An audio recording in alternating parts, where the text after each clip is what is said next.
Hi friends, welcome to Sriharsha cooking channel. నేను మీ సరిత. అన్ని కూరగాయల్లో రారాజు వంకాయ. ఈ వంకాయతో ఏ రెసిపీ చేసినా అందరూ ఇష్టంగానే తింటారు. అయితే ఈ వంకాయలతో మరింత రుచిగా ఈ మసాలా పొడిని వేసి ఓసారి వేపు ట్రై చేయండి. ప్రతి ఒక్కరికి ఆల్ టైమ్ ఫేవరెట్ డిష్ ఈ వంకాయ వేపుడు అవ్వాల్సిందే. అంత టేస్టీగా ఉండే ఈ వంకాయ వేపుడును ఎలా చేయాలో చూసేద్దాం పదండి. వంకాయ వేపుడు కోసం ఇక్కడ నేను అర కేజీ ఫ్రెష్గా ఉన్న వంకాయలను తీసుకొని 2 సార్లు శుభ్రంగా కడిగి పక్కన పెట్టాను.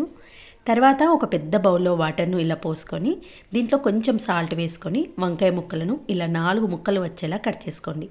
ఇలా సాల్ట్ వాటర్లో వంకాయ ముక్కలు వేయడం వల్ల కలర్ చేంజ్ అవ్వకుండా ఉంటుంది. ఒక్కో వంకాయ నుంచి ఇలా 4 ముక్కలు వచ్చేటట్టు కట్ చేయండి. ముక్కలు చూడడానికి పెద్దగా అనిపిస్తాయి, కానీ కర్రీ చేసిన తర్వాత చాలా చిన్నగా అయిపోతాయి.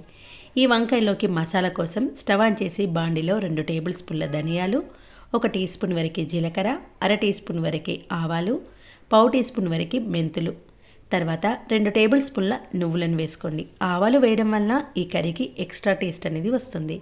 తర్వాత 3-4 ఎండుమిర్చిని తుంచి వేసుకొని సిమ్లో 1 నిమిషం పాటు డ్రై రోస్ట్ చేసుకోండి. చివర్లో ఒక బిర్యానీ ఆకు, చిటికెడు షాజీరా, ఒక చిన్న ఇలాచి, 2 లవంగాలు, చిన్న దాల్చిన చెక్క ముక్కలు 1 అర ఇంచు వరకు వేసుకోండి. మసాలాలు మనము అర కేజీ వంకాయలకు తగినట్టు తీసుకున్నాను. ఇలా డ్రై రోస్ట్ చేసుకొని చల్లారిన తర్వాత మిక్సీ జార్లోకి వేసుకొని జస్ట్ ఒకసారి పల్సించుకుంటూ ఇలా కోర్స్గా గ్రైండ్ చేయండి. మసాలా పొడి ఇలా కోర్స్గానే ఉండాలి. తర్వాత స్టవ్ ఆన్ చేసి బాండి పెట్టుకొని 3 టేబుల్ స్పూన్ల ఆయిల్ వేసుకోండి. మనం చేస్తుంది వేపుడు కాబట్టి కొంచెం ఆయిల్ ఎక్కువగానే వేసుకోవాలి. ఆయిల్ వేడెక్కిన తర్వాత అర టీ స్పూన్ ఆవాలు, అర టీ స్పూన్ జీలకర్ర వేసుకొని ఇది వేగిన తర్వాత పెద్ద సైజు ఉల్లిపాయను ఇలా పొడవుగా కట్ చేసి వేసుకోండి. ఉల్లిపాయ ముక్కలు కూడా అర కేజీకి తగినట్టు తీసుకోవాలి.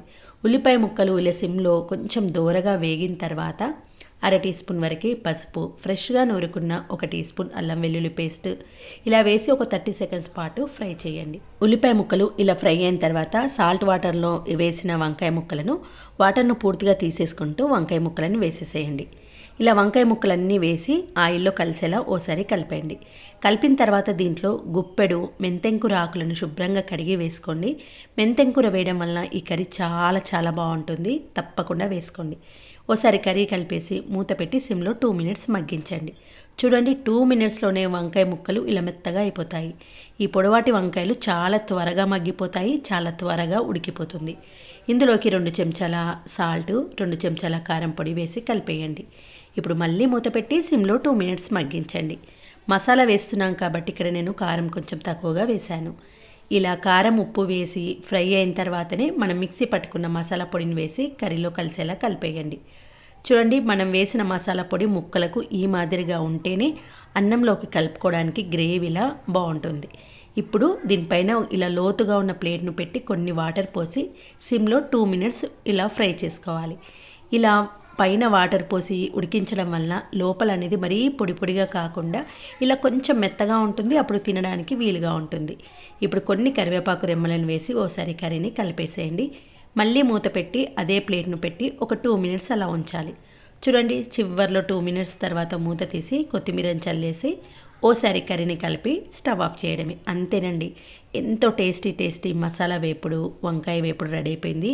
ఈ వంకాయ వేపుడు మరీ డ్రైగా ఇష్టపడే వాళ్ళు పైన ప్లేట్ను పెట్టి వాటర్ పోయకుండా స్కిప్ చేసేయండి.